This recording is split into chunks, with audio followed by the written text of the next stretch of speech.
ශ්‍රද්ධා සම්පන්න පින්වතුනි, අපි ඊයේ සාකච්ඡා කළා පස්සය, පස්ස සමුදය සහ පස්ස නිරෝධය. එතනදී මම කරුණු කිහිපයක් ගොනු කරා මට මතක හැටියට. පස්සේ කියන්නේ ස්පර්ශය කියන කාරණය සහ ඊට අදාළ කරුණු. එතනදී ඇස කන නාසය ආදී ඉන්ද්‍රියන් වල පස්සේ සිදුවෙන හැටි සහ ස්ථාන පිළිබඳව අපි කතා කරා. ඒතර පස්ස සමුදය කියලා කියන එක තමයි අපිට දැන් අද කතා කරන්න තියෙන්නේ.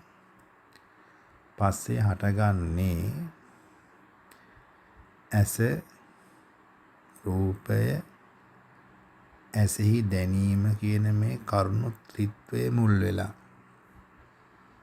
දැන් ඔය කොහොම කිව්වම තේරෙන්නේ නැති වෙයි. තේරෙන්නේ නෙමෙයි. අපි අහලා නැති හින්දා හුරු නැහැ. ඔක මම මෙහෙම කිව්වොත් චක්කුංච පටිච්ච රූපේච්ච උපච්චති චක්කු විඥාන. තින්නම් සංගති පස්සෝ කිව්වනම් හරි. ඔය ඇසෙහි දැනීම කියන එක අපි දන්නේ නැති වෙන. තේරෙන්නේ නැහැ. තේරෙන්නේ නෙමෙයි. අර අහලා නැහැ, හුරුව නැහැ. චක්කු විඥානය කියලා කියන්නේ ඇසෙහි දැනගන්න ස්වභාවයට. එනිසා මේ ඇස නිසා, රූපේ නිසා ඇසෙහි දැනීම. ඒ ඇසෙහි දැනීම ඇස රූපේ නිසා තමයි පස්සේ කියන එක වෙන්නේ. මේ තුන සංග්‍රහ වීමෙන් තමයි පස්සේ වෙන්නේ. පස්ස සමුදය කියලා කියනකොට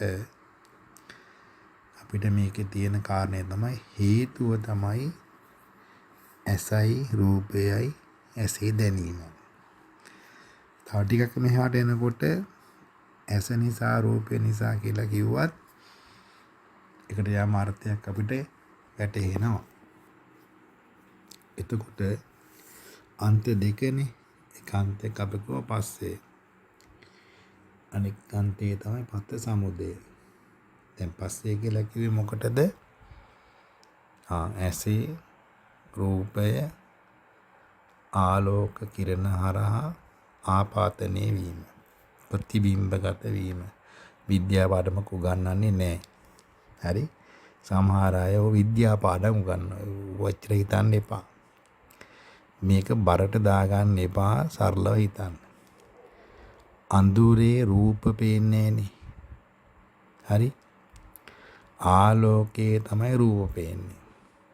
ඔගොල්ලෝ තර්ක කරන්න මේ විදියට. ඇයි ආලෝකයේ රූප පෙනෙන්නේ අඳුරේ නොපෙනෙන්නේ? හරි?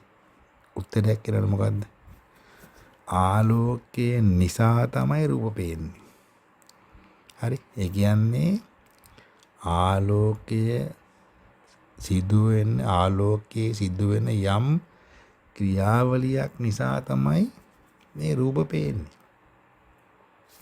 අපි ඔහම තියන්නේ.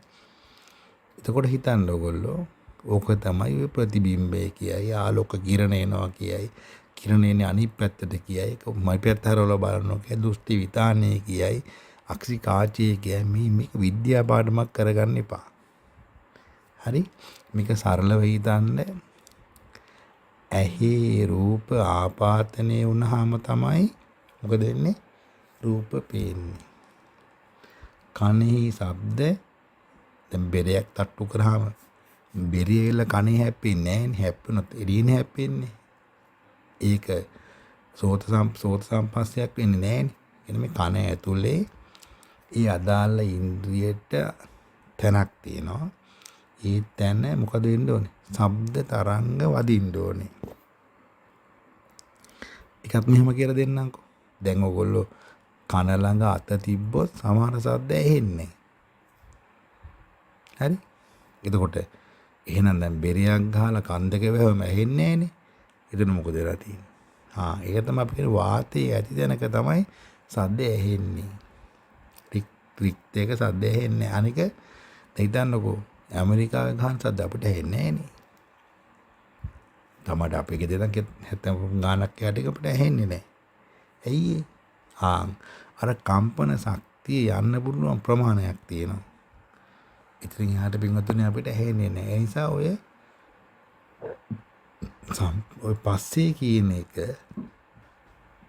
ඔන්න ඔය විදිහට හිතනකොට රූප ඇහැ නිසා චක්කු සම්පස්සේ කිව්වත් අපිට ප්‍රමාණවත්. ඒක අන්තයක් මේ අන්තය බලනවා පස්සේ කියන්නේ ඕනෝ ස්පර්ශයට. හරි පස්සේ කියන්නේ පස්සේට ස්පර්ශය දාන්න ඕනේ. එහා පැත්තේ මොකද්ද? මෙතන මෙහෙම කියන්නම්කෝ. පස්සේ කියලා කියන්නේ ආයතනයේ ගෝචර රූපය ගැටීම. හරිනේ. සරලව හිතන්න. හරිම උත්තරේ තමයි අර මං කිසලා කිව්වා වගේ ඇස රූපය ඇසෙහි දැනීම කියන මේ ත්‍රිත්වය වරහවන්නව පස්සේ. හරි. එතකොට පස්සේට හේතුව මේක.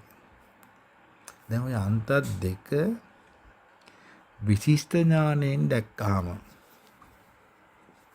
හරි මොකද වෙන්නේ? අන්න පස්ස නිරෝධය. ඒක මොකෙන්ද මැද ප්‍රඥාවෙන් දකින්න ඕනේ කියනවා.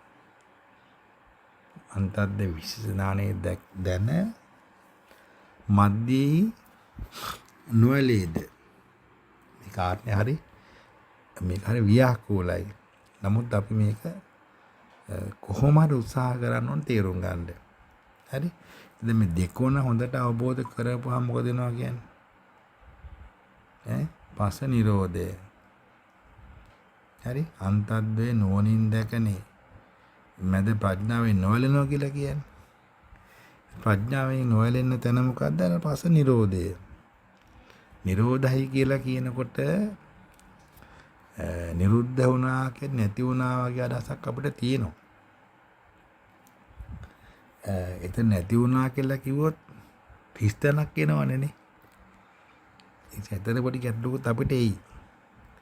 හරි ඒ නිසා අපි දැන් අද දවසේ ඔයගොල්ලෝ තේරුම් ගන්න එක දෙයක් මේ කරුණු කිහිපයක් අර මං ඊයේ එකතු කරපු දෙයට තව එකතු කරගන්න මෙහෙම පස්සේ කිව්වේ අර කියන විදිහට ඇස කන නාස ආදී ඉන්ද්‍රියන් වල තියෙන ඒ රූප ශබ්ද ගන්ධ රස ස්පර්ශයන්ගේ තියෙන මුණ ගැහිම